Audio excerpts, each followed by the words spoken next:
तेरा नाम सच्चा, एक तू सच्चा, तेरा नाम सच्चा, एक तू सच्चा, तेरा नाम सच्चा, एक तू सच्चा, तेरा नाम सच्चा।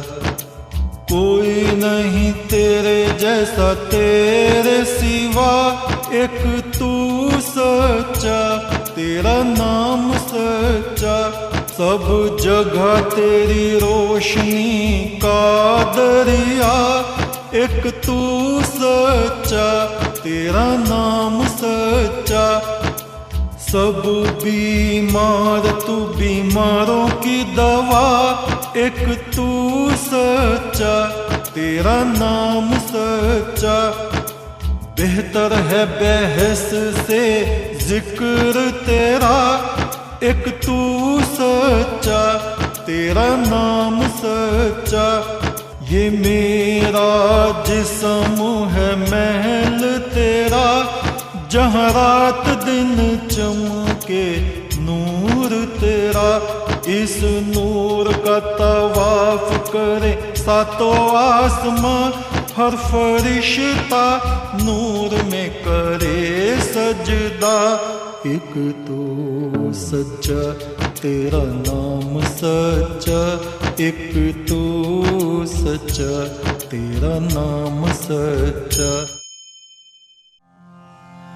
एक तू सच्चा, तेरा नाम सच्चा। हे ज्योतिर्पुंज आदि देव परमात्मा, तूने असंख्य असंख्य जीव आत्माओं को रचा और उन सब आत्माओं का स्वामी बनकर तू विराजमान हुआ। ऋग्वेद दशम मंडल सूक्त संख्या 121 हिरण्य गर्भ सूक्त। उस परम ब्रह्म परमात्मा को ही हिरण्य गर्भ कहा गया है। सृष्टि का आदि स्रोत उसको कहा गया है। ऋषि हिरण्य गर्भ प्रजापति ही परमात्मा को ही प्रजापति प्रजाओं का स्वामी ज्योति स्वरूप कहा गया है। देवता को यानी कौन, कौन है वो परमात्मा, कौन है वो ज्योति पुरुष। आदित्य मंडल में जो दृश्यमान होता है, जो नख से शिख तक सुनहरा सुनहरा स्वर्ण जैसा, स्वर्णिम जिसकी देह है, जिसके नाखून भी स्वर्ण के, जिसकी दाढ़ी मूछें स्वर्ण जैसे, वस्त्र सुनहरे स्वर्ण जैसे, जिसके नेत्र लाल कमल के पुष्प जैसे, कौन है वो परम पुरुष, कौन है वो स्वर्णिम ब्रह्म।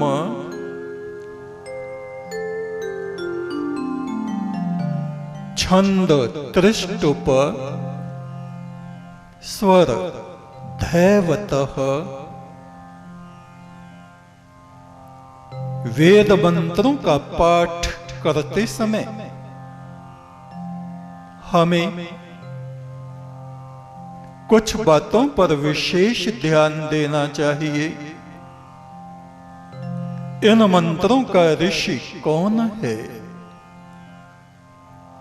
हिरण्यगर्भ प्रजापति। ऐसा ऋषि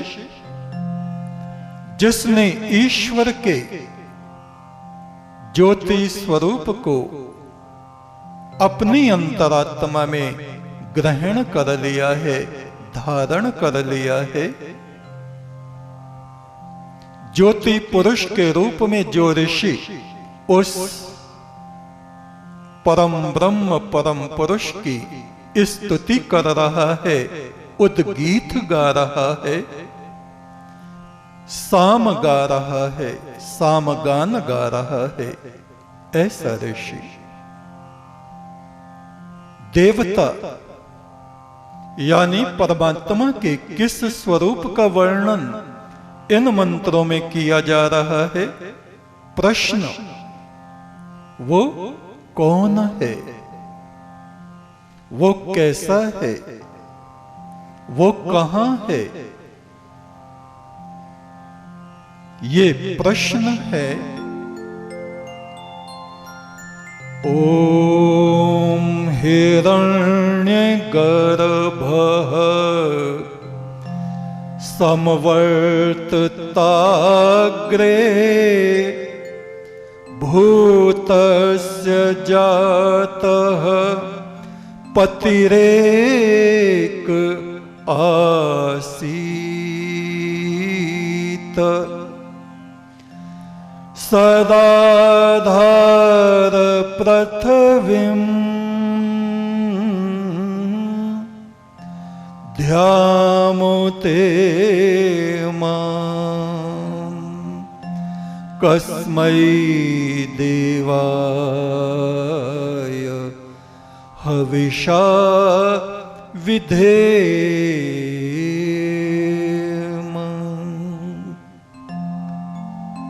सृष्टि से पहले कौन था? वो जिसने समस्त भूत प्राणियों को पैदा किया। भूत पंच महाभूत अग्नि, जल, अंतरिक्ष, वायु, अन्न, पृथ्वी,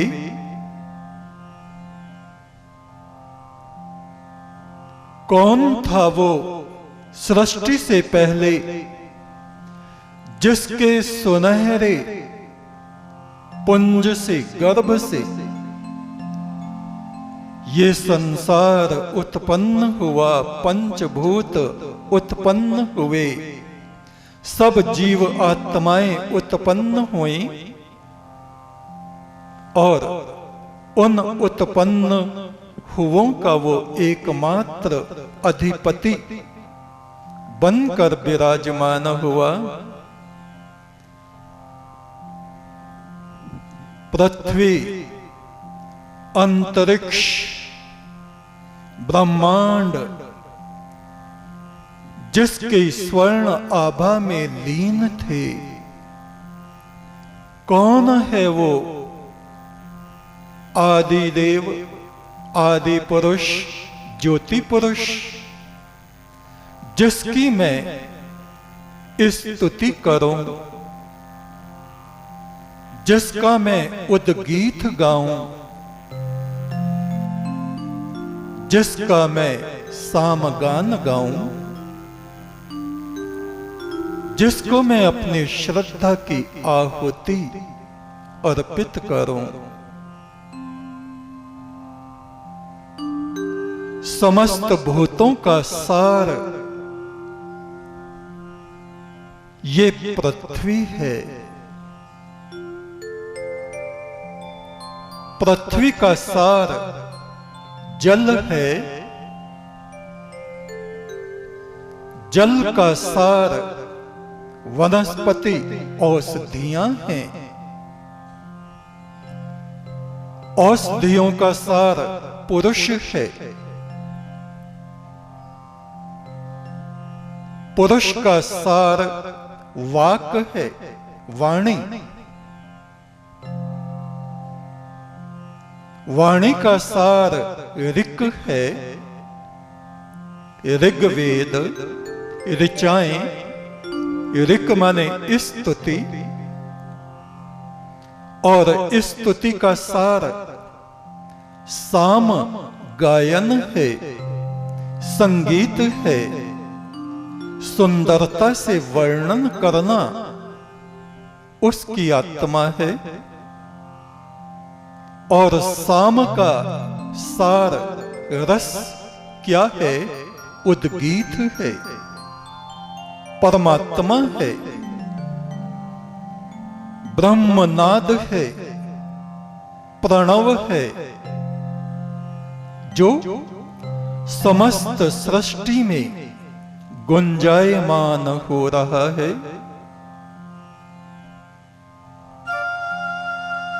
देवगणों ने उस परमात्मा की स्तुति करने का विचार किया। दैत्य और असुर उनके कार्यों में बाधाएं डालते रहते थे। नासिका में विचरण करने वाले प्राण को, श्वास को देवगणों ने उद्गीत बनाया, ईश्वर आराधना का आधार बनाया। और इस श्वास के साथ साथ वे देवगण उस परमात्मा की स्तुति करने लगे, किंतु असुरों ने इस नासिका में चलने वाले श्वास को पाप के बाण से बींध दिया। अतः ये नासिका सुगंध को तो ग्रहण करती ही थी, दुर्गंध को भी ग्रहण करने लगी, सूंघने लगी। फिर देवगणों ने वाक, वाणी को परमात्मा की आराधना का उद्गीत, गान बनाया। इस वाणी के द्वारा, ऋचाओं के द्वारा उन देवगणों ने उस परम पुरुष की स्तुति की, किंतु इस वाणी को भी असुरों ने पाप के बाण से बींध दिया। और ये वाणी जहां स्तुति करती थी, ब्रह्म वाक्यों को बोलती थी, वहीं असत्य, कुटिल, क्रोध युक्त वाणी भी बोलने लगी।